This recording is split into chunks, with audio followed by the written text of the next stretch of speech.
И здравейте всички, които ме гледате, аз съм Турбогеймс БГ и това е един клип, който ще ви покажа как да работите с Fraps. Така. Отваряме си Fraps. Fraps е програма, която ако си изтеглите официалния сайт на Fraps, може би ще ви иска регистрация, която се трябва да заплатите мисля 30 лева и е съвсем безполезна. По-добре си свалете от сайт като ви за Moodle. Да кажем, вижте си за Moodle, вижте за Moodle и си я сваляте и това е. След като ви свали, ви излиза това позучи се инсталирате. Ако не може да инсталирате, това се поднесе от най-лесно да се инсталира. Какво? Старт минимайсът. Това не ви интересува тези неща.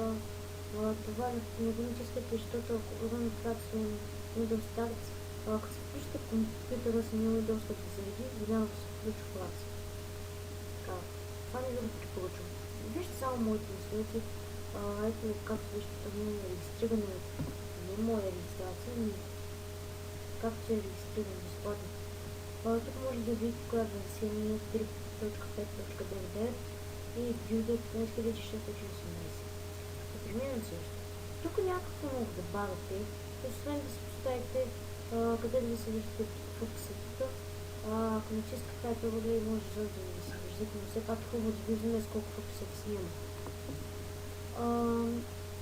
Тук е хубаво да видите къде да ви се записвате, сбивате. Няма нищо по-сме друго да. Но това ми е важно.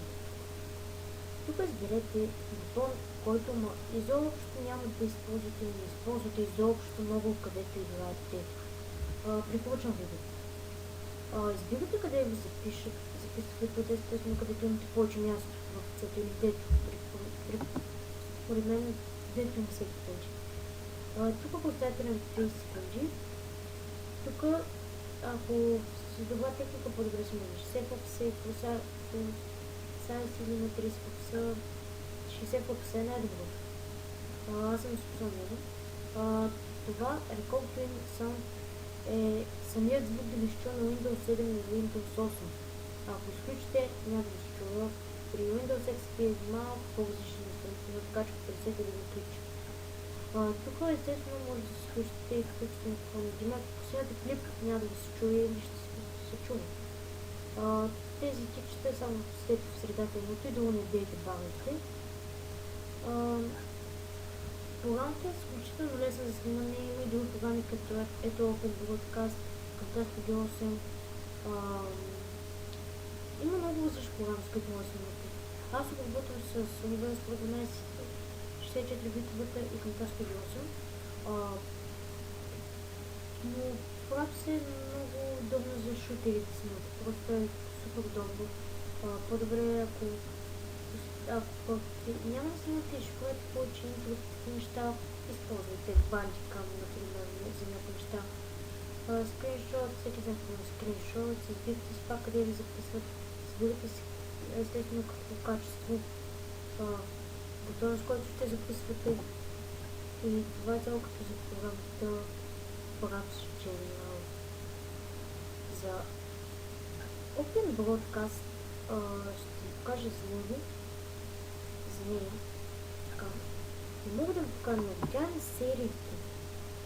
Естествено това е всичко, което трябва да виждате Monitor Capture и Video Capture Device. Тях може да ги вземете от Monitor Capture и Video Capture Device. Във всяка серия Video Capture Device ще е първата Monitor Capture ще е долното. Например, ако се наработите е така. Ако имате на игра, така за да може да се снимат играта, ако ги върнете, ще ви се вижда черно.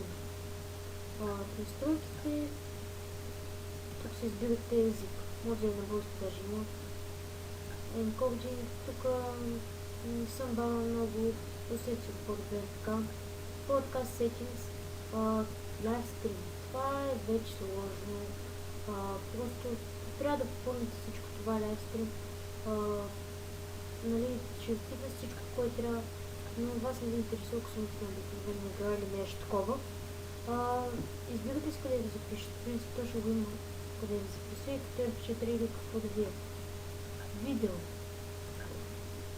Тук разбирате каква е резолюция да използвате в самото видео.